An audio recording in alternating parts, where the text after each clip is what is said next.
Hello everyone, আমি আজকে চলে গিয়েছিলাম পতেঙ্গা নেভেল পয়েন্টে, যেখানে কিনা সকল ধরনের সি ফুড আইটেম অনায়াসেই পাওয়া যাচ্ছে। এখন থেকে আর সি ফুড খাওয়ার জন্য কক্সবাজার কিংবা কুয়াকাটা দূরে কোথাও যাওয়া লাগবে না, ঢাকাতেই বসে সি ফুড আইটেম এনজয় করতে পারবেন।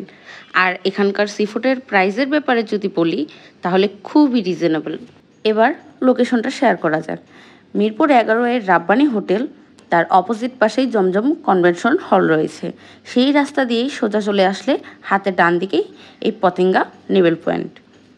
তাদের আরেকটা ব্রাঞ্চ রয়েছে উত্তরাতে। যেহেতু আমার বাসা মিরপুরেই, তাই এই পতেঙ্গা ক্যাফেটা আমার বাসা থেকে খুব একটা দূরে ছিল না। এই তো এখন বসে খাবারের জন্য ওয়েট করছি। যেহেতু অনেকের সিরিয়াল ছিল, তাই খাবারটা একটু দিতে দেরি হয়েছে। এর মাঝখানে চা খেতে খেতেই খাবার চলে আসলো। আমরা অর্ডার করেছি octopus fry, squid calamari fry আর স্পেশাল পতেঙ্গা পেঁয়াজু।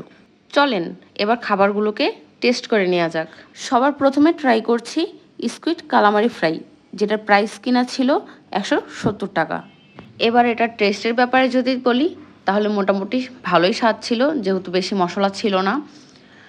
আর এদিকে নিয়ে নিয়েছি স্পেশাল পতেঙ্গা পেঁয়াজু, এটা শুধু পতেঙ্গাতেই পাওয়া যায়। আর এই স্পেশাল পতেঙ্গা পেঁয়াজুটার প্রাইস ছিল মাত্র 90 টাকা। আর এটা টেস্টের ব্যাপারে যদি বলি তাহলে মোটামুটি ভালোই ছিল।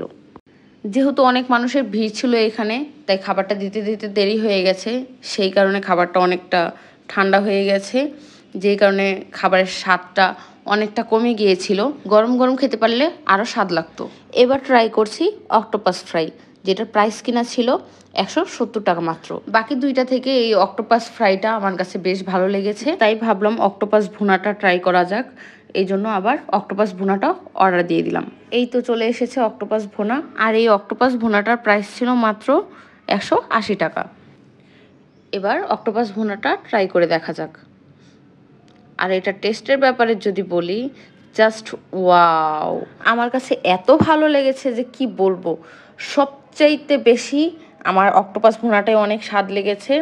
আর এই টেস্ট এখনও মনে হচ্ছে যে আমার মুখে লেগে আছে, এতটা স্বাদ ছিল, এতটা টেস্টি ছিল। আর এই অক্টোপাস ভুনাটা অনেক গরম গরম ছিল, যার কারণে অনেক স্বাদ লেগেছে।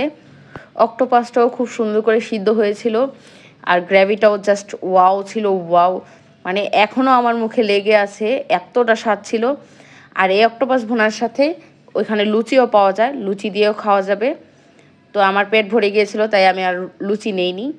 তো আমার মতো যারা সি ফুড লাভার আছেন, তারা রিজনেবল প্রাইসের মধ্যে এই সি ফুডগুলো ট্রাই করে দেখতে পারেন। আজকের ভিডিওটি এই পর্যন্তই ছিল। সবাই ভালো থাকবেন, সুস্থ থাকবেন, আর আমার ভিডিওতে লাইক কমেন্ট শেয়ার করে দিয়ে আমার পাশে থাকবেন। দেখা হচ্ছে নেক্সট কোনো ভিডিওতে। টাটা।